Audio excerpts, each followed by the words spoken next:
The second wave of Super 7's Godzilla reaction figures have now been fully revealed.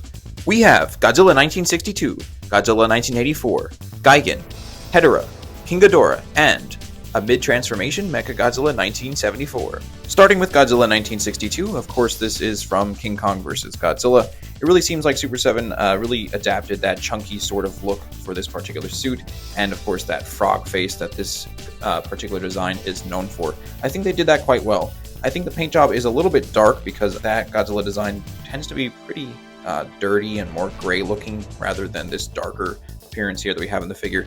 But that aside, it does look like a really cool figure. It's definitely something I would consider getting myself. Moving on to the Godzilla 1984 from Return of Godzilla. This looks to be the first of the Heisei era that we're getting in the reaction figure line, which is really cool because I guess that means that Super 7 will be moving more toward the other eras as we progress through these waves. This sculpt itself looks really cool. I think they captured the design very well. I love the fangs, the brow, and the hand pose in particular. I think that looks excellent. It has a great expression to it and really captures the essence of that particular Godzilla. The profile of the figure looks really nice too. I like that tail position. It has a nice sort of J-tail to it that sort of loops back up. This is definitely one I think that I'm going to wind up getting because I don't really have any Godzilla 84s in my collection aside from one or two figures. Now this Gigan figure is one that I was highly anticipating and it looks pretty cool. It looks like there's actually a lot of metallic paint to this one.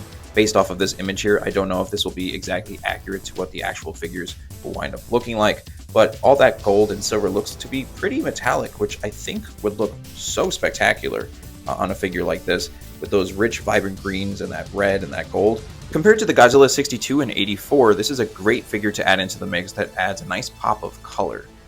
True to the nature of the Showa-era villains, a lot of them are very colorful and vibrant, and you'll see that represented here in the rest of this lineup as well.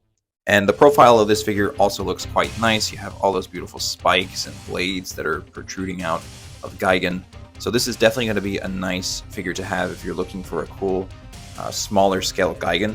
And now we move on to Hedorah. This one and the Ghidorah I actually did a video on about a day ago at the time of this upload. This figure and the Ghidorah were for some reason sort of released early online before the rest of this lineup. So we had, I guess, sort of early preview of these two. But looking at a more high quality image now of this character, it looks so good. I love the coloring on this figure. It has, of course, that gray base, but you have those nice hints of gray and sort of burgundy and darker black and dark gray, and of course the nice high contrast eyes.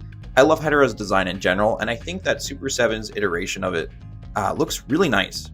Interestingly, we do not have a profile image of this Hedorah.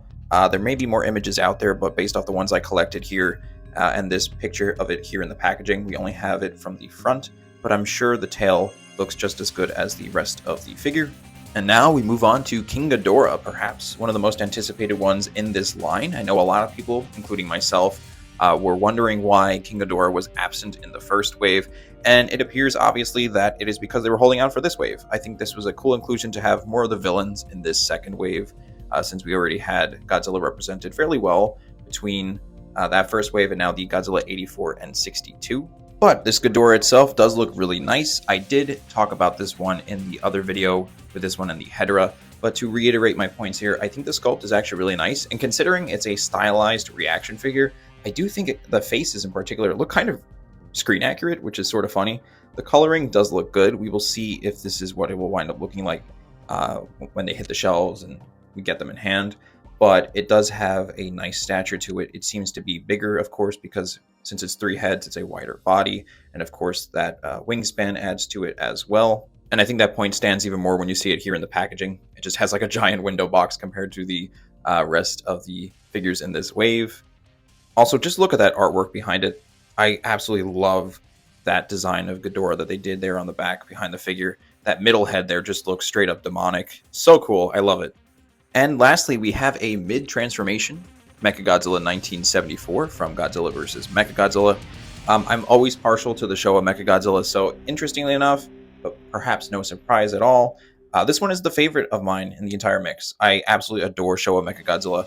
And this design, while present in the film itself, is of course indicative of the famous Toy Graph mid-transformation Mechagodzilla Sofubi toy.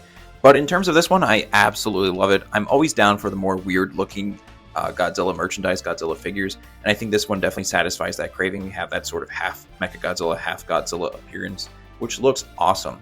And based off of the images here we have, it does look like Super 7 has now given their Mechagodzilla reaction figure a more proper metallic appearance. For some reason, in their Wave 1 rendition of Mechagodzilla, the original release, not the glow-in-the-dark, it was just kind of a very pale gray, borderline white. It wasn't metallic at all. And while I do like that one, I could understand the criticism that it should have been silver, considering that Jet Jaguar was a metallic silver as well. But it looks like they sort of course corrected with that. And I think for the purpose of this figure, they sort of made it more metallic to add contrast to that dark Godzilla body. We do get a nice profile of it in the packaging as well. I think this one has a great silhouette and shape to it. There's a nice sort of chunkiness to it that, I don't know, just it makes this figure seem more like solid and dense based off of these images. And that picture in the back also really cool. Absolutely love the artwork they do for these cardboard backings for these figures. So yeah, this is the full lineup of the Wave 2 Super 7 Godzilla reaction figures. What are your thoughts on them? Do you like any of them? Do you want any of them? Will you be getting all of them? Personally, this one I think is the stronger wave for me just because I'm more inclined toward the Showa era villains. I think Gigan is one I'm going to be getting, perhaps Hedorah, and most definitely the Mechagodzilla because I just love Mechagodzilla. Honestly, I would consider getting this entire wave. We'll see what winds up happening. But, stay tuned for more videos on this as there are more updates. I'm sure once I get my hands on some of these, I will do full-on reviews as well. And I'm considering buying multiples also to possibly paint in some wacky colors a la Sofubi style, particularly that Hedorah and perhaps the Mechagodzilla. Maybe even the Godzillas, we'll see. Overall, I think this is a really strong wave and a great follow-up to their initial Godzilla reaction figures. And now that we have the Godzilla 84 in the mix, I'm curious to see how they progress with their Heisei era and perhaps eventually Millennium era characters in the reaction figure format. Anyway, if you like this video, please hit like, consider subscribing, and taking a look at my other Godzilla figure content on the channel as well. Follow me on Instagram at Total Approximation, where I post Godzilla toy photography each week. And thank you for watching. Have a good one.